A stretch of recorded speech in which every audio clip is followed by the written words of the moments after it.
Allons-y pour parler de real time. En fait, dans toutes mes presses, je dis le temps réel est relatif et le trading haute fréquence, c'est un monde dont je ne parlerai pas. Sauf qu'aujourd'hui, je vais en parler. En résumé, le trading haute fréquence aboutit à des ordres de grandeur où 5 millisecondes font gagner 4 millions de dollars par an à un acteur. Donc ça, c'est pas moi qui le dis, hein, c'est classique. Donc là, ce que je vais faire, ça va être une partie plus DevOps infrastructure pour expliquer pourquoi.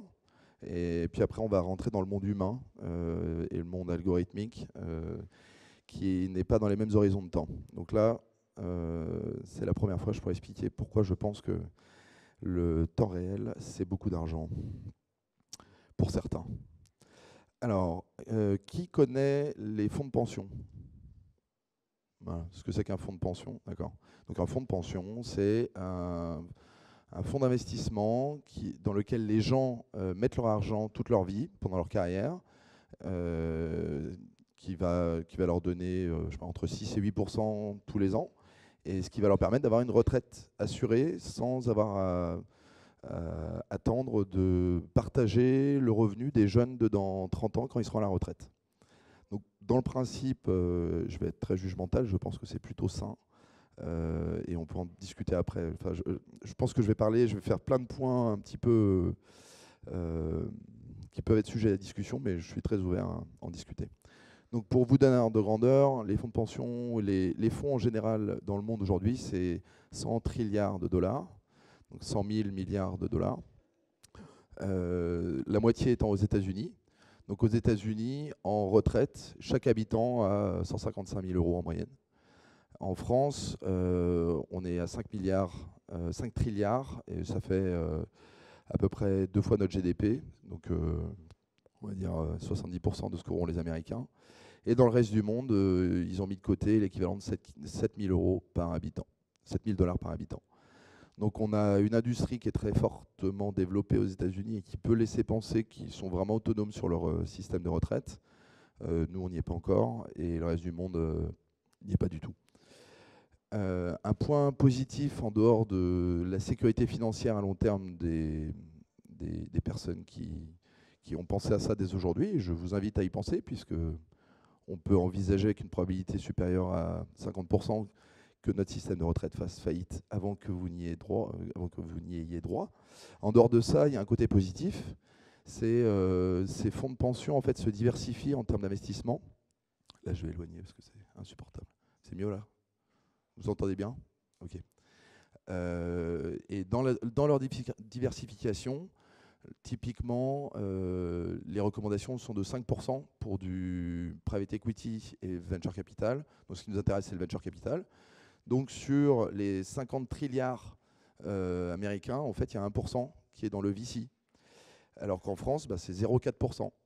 Et donc si vous multipliez 0,4% par le facteur 2 tiers, vous voyez qu'en France, on a le tiers d'argent disponible pour financer des projets de start-up. Donc je dis ça parce qu'il y a peut-être des gens qui ont des projets comme ça. Et ça explique pourquoi il est plus difficile de lever de l'argent en masse en France, parce qu'en fait, il y a moins d'argent disponible. Au passage, sur les 5 milliards investis au premier trimestre aux États-Unis, en software, il y en a 5 milliards qui venaient de la Silicon Valley. Silicon Valley, c'est à peu près 40% du VC mondial. Ça explique un peu l'écosystème que certains essayent de reproduire. Il y a un truc fondamental, c'est les sous, qui viennent d'un truc fondamental qui est l'allocation d'argent que nous n'avons pas, puisque nous, on est en assurance vie, en fait. Voilà. Dans les grands acteurs mondiaux, donc là j'ai pris tous ceux qui avaient plus d'un trilliard de ce qu'on appelle asset under management, donc d'argent qu'ils gèrent. Il y a une grande majorité d'Américains. Là je les ai mis sur une carte.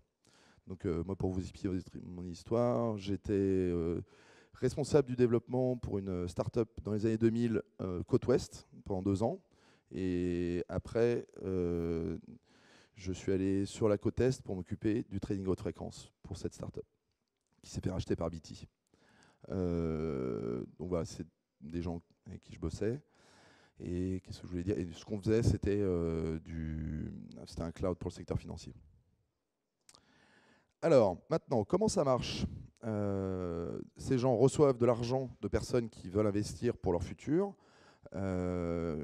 Qu'est-ce qu'ils en font? Comment ça marche? Là, alors, j'ai essayé de faire un truc step by step, parce que c'est simple.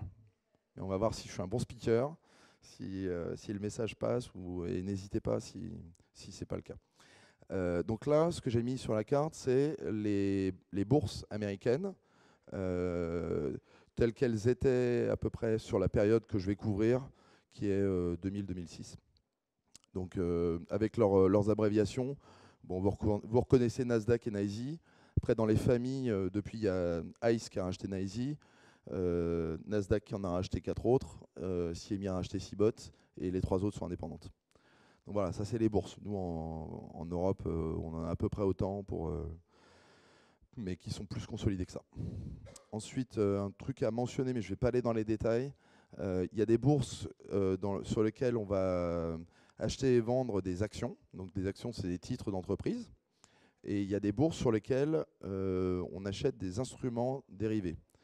Alors, ce qu'on appelle des instruments dérivés, c'est des paris sur la valeur des actions à long terme, ou des paris sur la valeur des céréales à long terme. C'est les derivatives, donc c'est CME, Cbot, Cboe. Donc ça, c'est un marché qui est essentiellement sur Chicago, alors que le marché action, donc equities en anglais, est essentiellement sur la côte Est. Alors, comment marchent les marchés? Comment on fait pour que des acheteurs se trouvent et trouvent des vendeurs? Eh bien, c'est comme les halles de Paris dans le temps, ou comme les halles de Nantes, je suppose. C'est assez simple, hein. Chacun vient avec son étal, dit ce qu'il a à vendre. Ceux qui ont besoin d'acheter vont voir ceux qui ont quelque chose à vendre. On se met d'accord sur un prix affiché ou négocié, et on achète ou on vend. Donc c'est très simple en fait. Un marché financier, c'est pas plus compliqué qu'un marché tel qu'on le pratique, même sur eBay, quoi.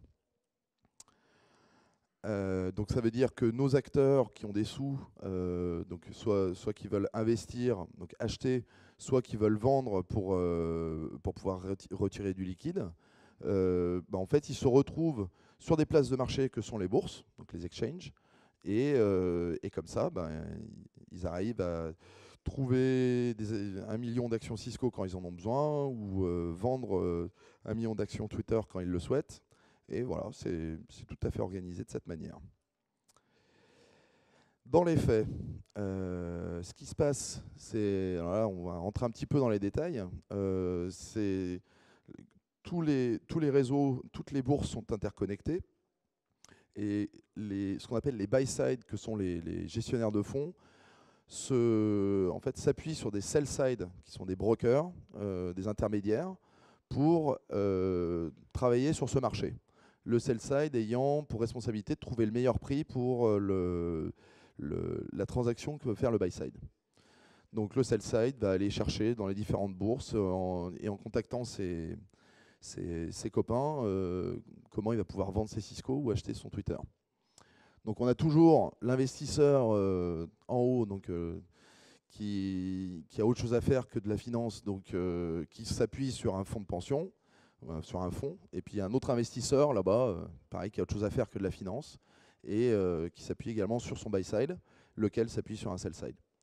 Alors première chose à noter, c'est qu'aujourd'hui, 70% des ordres sont électroniques, et c'est une tendance forte. Moi, quand j'y étais en 99, ça devait être 45%. Donc voilà, on va arriver à la programmation. Voilà, le trading est programmable complètement, et les volumes le sont complètement. Alors, qu'est-ce qui se passe? Donc, on voit, maintenant je simplifie, hein, j'ai enlevé la partie sell-side buy-side, mais on reste dans le même contexte. J'ai mon intermédiaire 1 qui veut trouver une relation avec mon intermédiaire 2, et il est censé le trouver sur les bourses. Après, quand il va sur le marché, parfois, il n'y a personne qui vend des carottes. Et il y a des intermédiaires qui sont des vendeurs de gros, qui sont spécialisés dans la carotte, et qui vont dire, moi, à tout moment, je vends de la carotte. Je vais faire le prix, d'où le nom market maker, mais je te vends de la carotte. Donc il y aura toujours des carottes sur le marché qui est dans le New Jersey. Ici, en fait, à la place des noms de bourse, j'ai mis l'état dans lequel elles sont situées pour des fois que les slides circulent et puis aussi parce que ça a des implications d'un point de vue technologique. Donc les market makers ont pour rôle d'assurer la liquidité du marché. Et c'est des gens qui sont là depuis longtemps. Donc, dans les faits, quand on creuse, tout cela est électronique au niveau de l'ordre lui-même.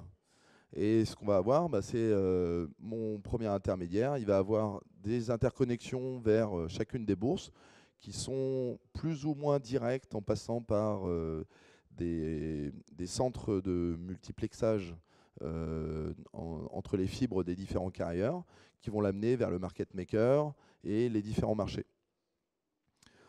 De même, symétriquement pour l'autre. Et le market maker, d'une manière ou d'une autre, il est connecté à tout le monde. Donc là, en haut, j'ai commencé à afficher les temps de latence. Donc Illinois, Chicago, donc dans les 20 millisecondes depuis la majorité des sell-side américains. Et les autres sont dans un range de 2 à 6 millisecondes. Ça, c'est des temps de latence des années 2002, 2003. Et là, je vais commencer à décrire ce qui s'est passé. Alors déjà, les market makers sont devenus purement électroniques. Et ils se sont mis sur des points d'interconnexion qui étaient plus proches qu'avant, puisque c'était les points d'interconnexion de carrier ou des data centers qui étaient sur un nœud d'interconnexion de carrier. Ce qui leur a permis d'être les plus proches du marché que tout le monde. Donc ils étaient plus proches du marché que tout le monde. Donc ils étaient en mesure d'écouter les prix des uns et des autres à l'achat ou à la vente avant tout le monde et d'annoncer des prix aux uns et aux autres avant qu'ils aient pu recevoir les prix du marché. Est-ce que j'ai été clair là-dessus? Donc en gros, c'est une avance dans le temps qui est purement technologique. C'est-à-dire je me suis mis à un endroit où en fait je suis plus rapide et je vais pouvoir faire le marché. Alors nous, à cette époque, on était très contents de voir ces gens arriver, puisqu'on avait des data centers dans lequel, puisqu'on opérait un réseau qui interconnectait tout le monde. Et donc on a commencé à faire venir des market makers / hedge funds dans nos data centers.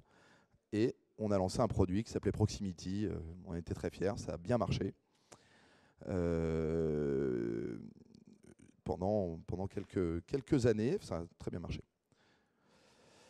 Ensuite, la demande était de la part de ces opérateurs de chercher des accès directs aux différents acteurs. Alors, je ne sais pas si vous vous rappelez ce slide-là.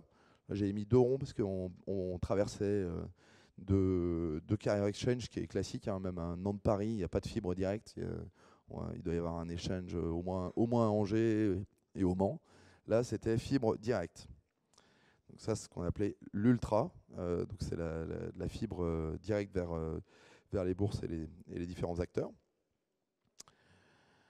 Et ensuite, là, on est rentré dans le délire profond. Il y a une vingtaine d'acteurs, donc de HFT, qui ont fait construire des fibres dédiées entre les 2 marchés principaux, donc New York et Chicago, pour gagner 175 miles de fibre, ce qui a permis de réduire la latence de 14,5 à 11,5. Alors il y a vous pourrez voir les vidéos de l'époque avec des chantiers, juste pour que la fibre elle passe tout droit, juste pour gagner 3 millisecondes. Simplement parce que voilà, les marchés dérivés étant à Chicago, il était possible d'acheter une action et de faire un pari sur une action à New York, tout en se protégeant du mouvement de cette action sur Chicago et de le faire avant tout le monde, ce qui permettait de gagner à tous les coups. Et toujours. Hein. Enfin, ça va être la conclusion. Ouais. Donc, beaucoup d'argent fait avec un risque plus faible que les autres. Et c'est là où il y a un problème, en fait. C'est-à-dire que dans la finance, de faire beaucoup d'argent en tant que tel, on peut en reparler, ça ne me choque pas. Par contre, de faire beaucoup d'argent sans prendre de risque, il y a un gros problème. Et là, c'est ce qui s'est passé. Donc, pour l'anecdote, je signe un contrat avec un client, c'était quand même 1 million de dollars par an. Je le revois 6 mois après. Ah, merci Eric, ton truc super, ça marche super bien. Je l'ai amorti en un trade. T'es là, ouais, ben cool, j'ai peut-être pas fait assez cher. Je devrais faire un pricing à l'usage. En fait, c'est des mondes différents, quoi. Les dimensions sont différentes. Et toi, quand tu es tech et que tu veux faire bien les choses, bah, tu proposes ce que tu as de mieux, et puis tu vois ce qu'ils en font, quoi. Et alors là, le summum, les microwaves. Ils sont allés choper les vieux réseaux de radio qui couvraient l'ensemble du territoire, parce qu'ils s'étaient aperçus que la latence serait meilleure, puisqu'en effet, la densité de l'air étant plus faible que la densité du verre, et la vitesse de la lumière étant à l'inverse de la densité, et ben, ils pouvaient gagner 3 millisecondes de plus. Donc là, ils se sont tous mis à faire de la radio. Donc là, c'est une map que j'ai récupérée, où on voit des liens entre les deux villes qui permettent à ces gens-là d'être à 8,5 millisecondes, alors que ceux qui n'ont pas bougé sont toujours à 20 millisecondes. Du coup, ben, ils continuent à faire leur marché. Donc pour l'anecdote, ça veut dire que les buy-side, qui sont d'un côté et de l'autre, là et là, qui travaillent pour les autres, en fait, eux, leur idée, enfin, le principe, c'est de pouvoir échanger des instruments financiers en dépensant le moins possible, parce que tout coût est un coût qui va être dans les coûts de gestion de l'argent qu'ils ont. Et en fait, quand il y a des dizaines de milliards de dollars qui sont faits par des intermédiaires comme ceux-ci sans prendre de risques, ben en fait, c'est de l'argent qui est enlevé aux citoyens américains. Et alors, ah oui, celle-là, j'avais oublié. FPGA. Est-ce que vous savez ce que c'est que le FPGA? Ouais. Donc en gros, c'est électronique. C'est la capacité à flasher une puce pour lui faire faire ce que vous voulez, avec une programmation très spécifique, très longue. Et là, donc c'est le monde dans lequel on est. Les vrais sujets maintenant, c'est tout le monde est carrément dans les data centers des bourses, avec un accès directement, avec un câble directement sur le système d'exécution de la bourse. Donc là, il y a égalité à ce niveau-là. Et donc là où ils se tirent à la bourre, c'est sur la consommation des flux boursiers. Ils essayent d'aller le plus vite possible. Et ensuite, sur les algorithmes, de faire tourner leurs algorithmes le plus vite possible. Et donc le FPGA, c'est un monde où on n'est plus dans les millisecondes, on est dans les nanosecondes. On essaie de gratter des nanosecondes. Et typiquement, voilà, j'ai pris une citation que j'ai trouvée sur Quora. Voilà, si vous êtes encore dans les millisecondes, bah, vous n'êtes pas dans le HFT, quoi. Donc c'est le monde d'aujourd'hui. La bonne nouvelle, devinez ce que c'est?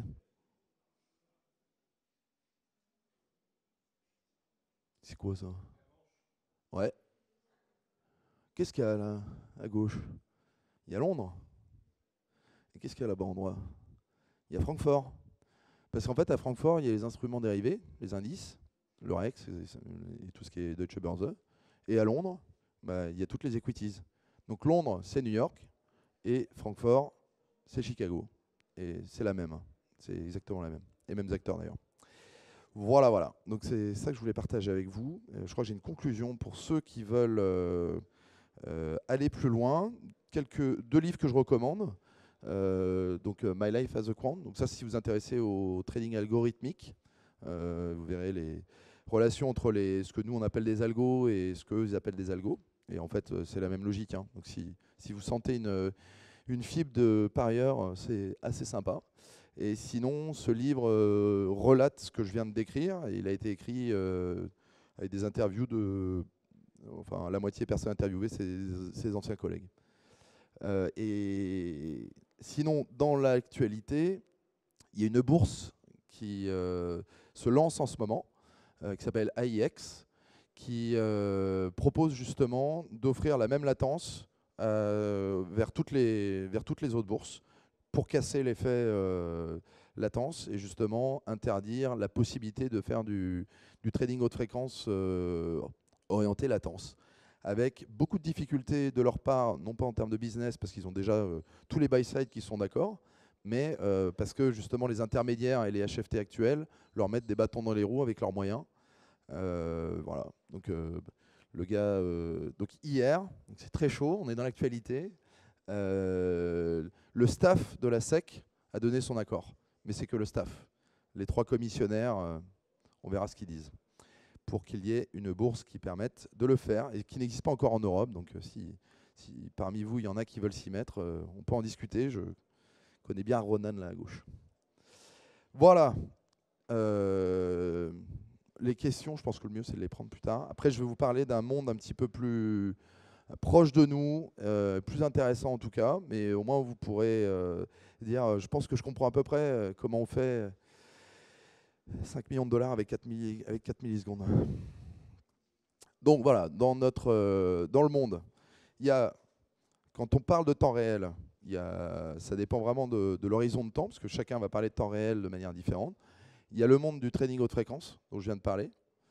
Il y a le monde des investisseurs, où le temps réel, c'est en gros la journée.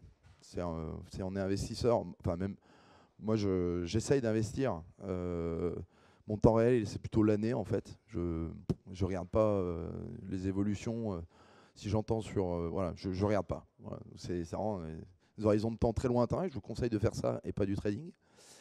Et là, il y a un monde au milieu qui est le trading. Donc le trading, c'est des gens qui font des paris sur la bourse et qui vont pouvoir recevoir une donnée sur un device par exemple.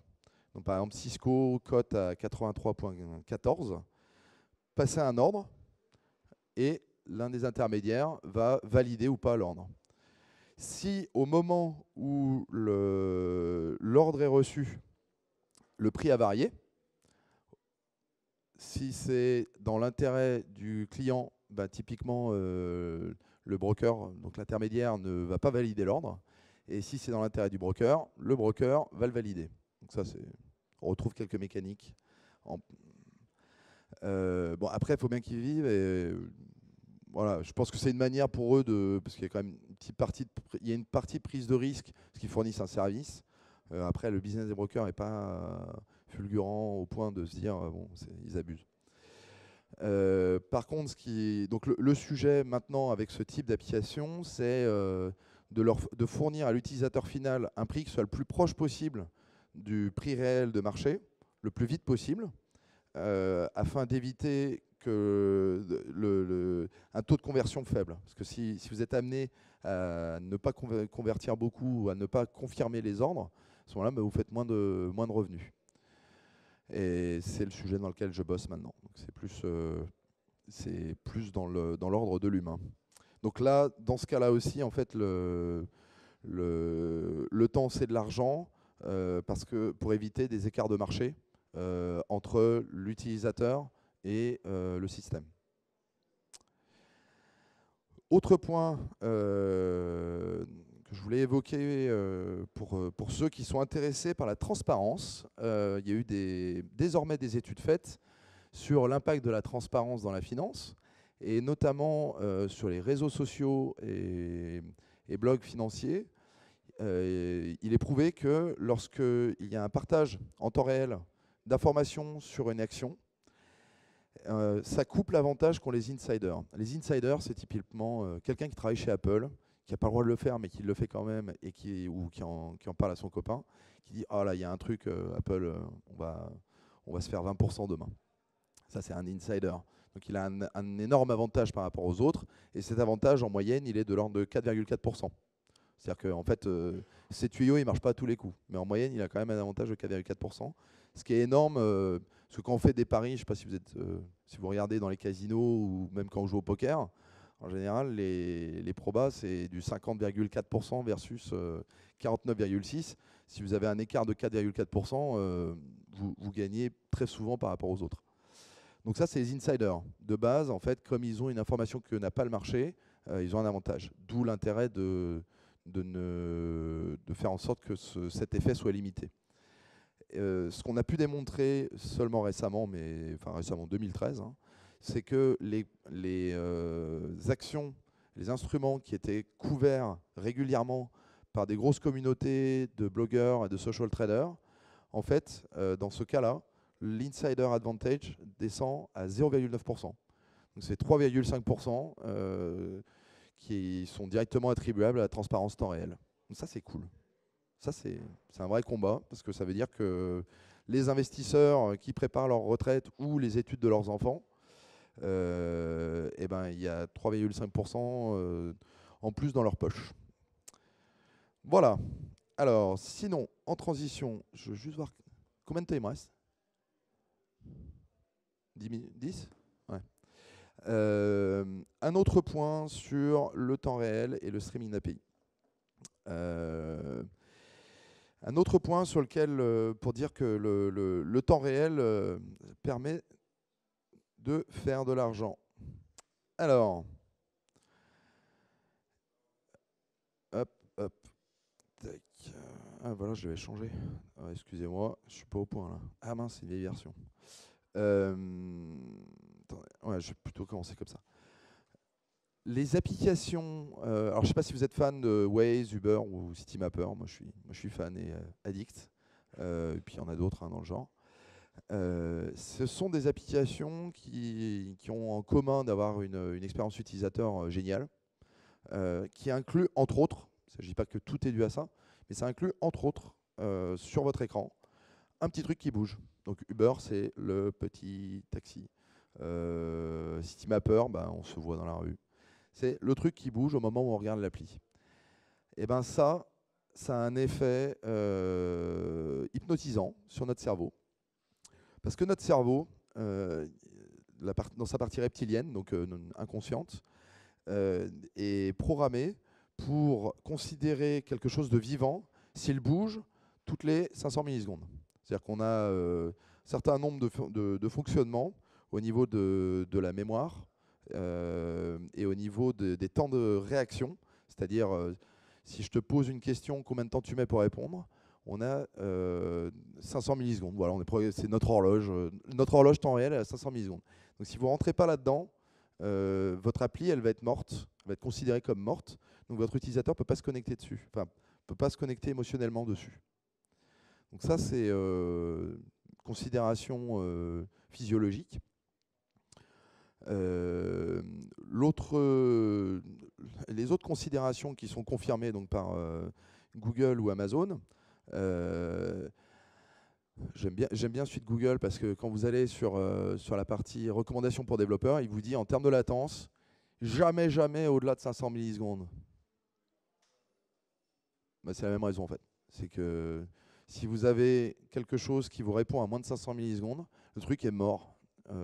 Et du coup, vous revenez dans la conscience, vous vous rendez compte que vous êtes en train d'utiliser une application et que vous devez faire un refresh. Ah, donc là, appuyez sur un bouton pour avoir une nouvelle information. Alors là, c'est le cerveau, méta-cerveau, genre, ah ouais, d'accord, application bulky, laisse tomber, quoi. Non seulement il faut que j'attende, en plus, si je veux l'info, c'est refresh.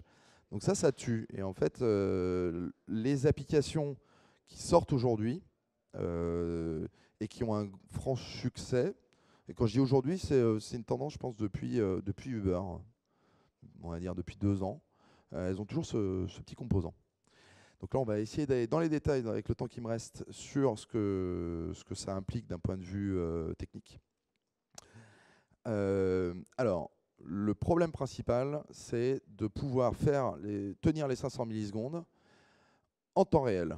Et donc en temps réel, ça veut dire qu'au lieu d'envoyer une info ou de se faire poler toutes les minutes, eh ben, il va falloir être toutes les secondes. Donc déjà, au niveau diffusion de données, vous êtes x60. Donc vos DevOps et vos responsables infra, ils vous adorent. C'est genre, qu'est-ce que tu as fait là? Ben, t'enlèves tout de suite. Hein.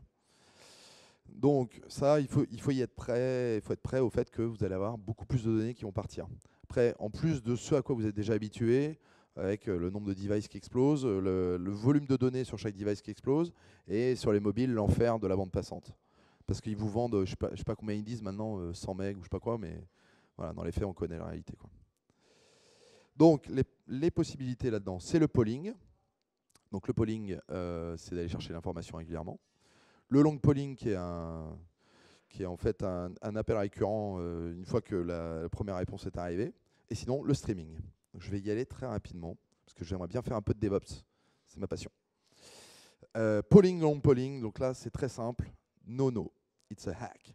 Donc, si vous avez, ou si vous envisagez d'avoir une appli qui fournit des informations dans le temps humain, c'est-à-dire à peu près toutes les secondes au moins, à un utilisateur, et que vous avez de l'ambition en termes de diffusion, c'est-à-dire que ce ne soit pas seulement pour 10 personnes, vous pouvez essayer, mais ça va être violent en termes de coûts côté front de votre API, et puis aussi en coût réseau en fait. Vous allez voir la facture réseau, si vous observez bien, qui va être de l'ordre de 3 $ par utilisateur et le coût serveur de l'ordre de 9 $ par utilisateur. Enfin, non, pas par utilisateur, par stream. Je crois qu'un stream en fait une bonne centaine d'utilisateurs. Donc ça fait très très cher. Alors, du coup, il faut faire du streaming. Alors, dans le streaming, il y a deux choses. WebSocket, Server-Side Event. Donc, qui a déjà pratiqué WebSocket? Très bien. Qui a déjà pratiqué Server-Side Event? Ah, ça c'est bien. Dans les faits, c'est la même chose en termes de consommation côté client. Il y a quelques petites différences. WebSocket a été fait pour faire du bidirectionnel, donc c'est essentiellement du peer-to-peer, alors que Server-Side Event, c'est du push depuis le cloud vers des devices. Donc de base, si vous avez une information qui vient d'une API et qui va vers des devices, la best practice, c'est pour ça qu'a été inventé Server-Side Event, hein, avant WebSocket d'ailleurs. Après, il y a plein de raisons, et j'ai vu qu'il y avait un talk HTTP2, donc je vais pas, c'est cool, je vais pas avoir besoin de le couvrir. HTTP2, c'est top. WebSocket a connu une certaine expansion pendant une bonne dizaine d'années, non, j'exagère, 7 ans, du fait que HTTP avait des faiblesses, avec du spriting, du sharding, etc. Je pense que ça sera couvert tout à l'heure. La bonne nouvelle, c'est qu'on a HTTP2, qui est aujourd'hui adopté, je crois que ça... Si on compte Speedy dedans, c'est de l'ordre de 30% du trafic. Mais ça a commencé seulement l'année dernière. Donc HTTP2 avec le multiplexage permet de traiter la majorité des faiblesses qu'avait HTTP et qui faisait que WebSocket avait été inventé. Donc, si je reviens sur le pourquoi du WebSocket, il y en a un autre, c'est là je n'ai pas pu m'empêcher parce que c'est la latence. Hein. C'est Mathias Nielsen, que je ne connais pas, mais qui a fait toute une étude là-dessus. Il s'amusait à faire du WebSocket et du SSE, avec un impact sur la latence à laquelle je ne m'attendais pas, qui vient peut-être des implémentations des desktops, ou peut-être pas. Voilà, je suis preneur de retour là-dessus aussi. Donc SSE est entre 2 et 13 fois, enfin ouais, entre 1,5 et 13 fois plus rapide que WebSocket. L'autre bonne pratique, lorsqu'on fait de la diffusion de données temps réel, c'est de faire du différentiel avec JSON Patch. Qui connaît JSON Patch? À peu près autant que SSE, il y en a. Je crois qu'il y a une personne. Alors on va faire mieux. Qui connaît SSE et JSON Patch? Voilà. Donc voilà, JSON Patch, c'est une norme qui vous permet de n'envoyer à vos devices que les informations différentielles. Nous, dans notre cas, on est spécialisé, enfin, on travaille beaucoup dans les informations financières et l'effet, c'est de 70 à 90% d'économie de données et de ressources en général. Donc, je vous invite à tout simplement faire du JSON patch sur vos données préférées pour n'envoyer que ce qui est utile. Et au passage, c'est bon pour la planète. L'autre avantage, c'est que c'est plus rapide. En fait, en affichage, si vous affichez seulement les différentiels, bah l'affichage va être plus rapide. Donc ça c'est un benchmark qu'on a fait. Donc c'était une bonne surprise aussi. Ce qui est logique, hein, parce que la UI, au niveau de l'API, elle sait qu'elle a 3 points affichés au lieu de 12, ben, ça va plus vite, quoi. Voilà, ce qui vous permet à la fin de créer quelque chose qui est, je trouve, élégant. Et j'aime ce qui est élégant, j'aime l'architecture. Vous avez votre API à droite, REST, JSON, pour ceux qui ont encore des doutes. Pas de XML, pas de savon. Voilà, parce que ça, c'est ce qu'on aime au niveau développeur, c'est ce à quoi on est habitué. Grâce à nous, je ne nous ai pas présenté, mais nous, on permet de transformer cette API REST en streaming SSE, que vous allez pouvoir récupérer comme d'hab, hein, avec une pratique habituelle WebSocket. Et là, le neck, c'est de pouvoir utiliser quelque chose de React, type Riot ou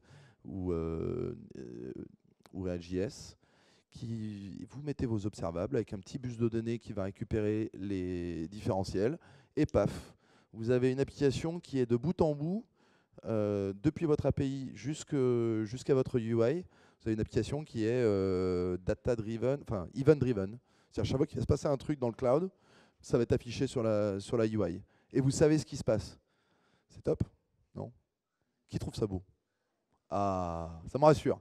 Au moins en France, on sait ce qui est beau et on aime ça. Parfois, voilà, on oublie ce qui est beau et qui est pérenne, mais c'est beau, c'est bien. Je vous invite demain, il y a une coding session avec Audrey, qui n'est pas dans la salle parce que je pense qu'elle l'a déjà vu, sur lequel vous allez pouvoir voir ce que ça donne en réel pour faire de l'Android et de l'iOS. Un peu de DevOps, si j'ai le temps. Ouais. Alors, qu'est-ce que ça donne? Alors ça, c'est ce qu'on évite en fait. Si vous voulez fournir votre donnée à partir d'API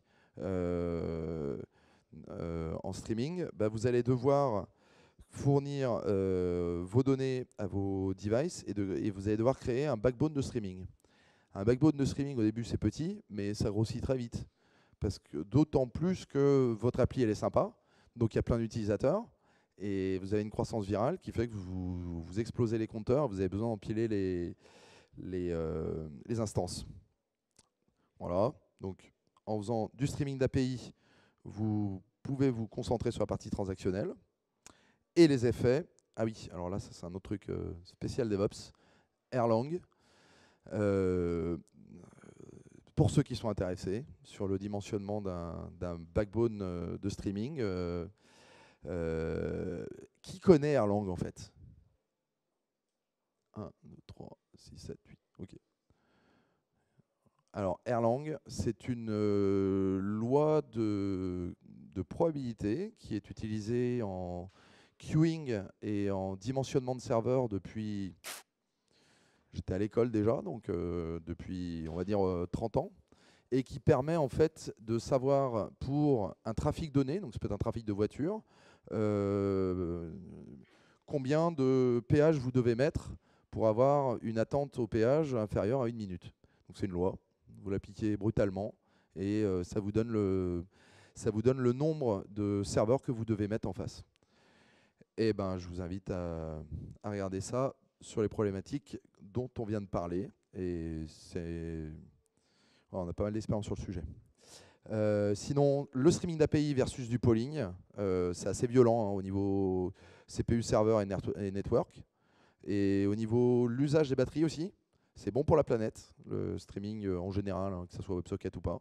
C'est des étudiants, enfin un thésard de Thaïlande qui a fait une étude sur le sujet. Parce qu'en fait, Reuters a un gros bureau en Thaïlande. Je l'ai su après, hein, j'étais étonné pourquoi.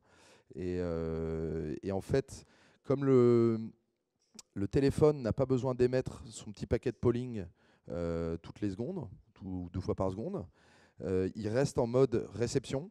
Et en fait, l'antenne de réception a une puissance plus faible que l'antenne d'émission. Et du coup, il reste en réception et il consomme beaucoup moins de batterie.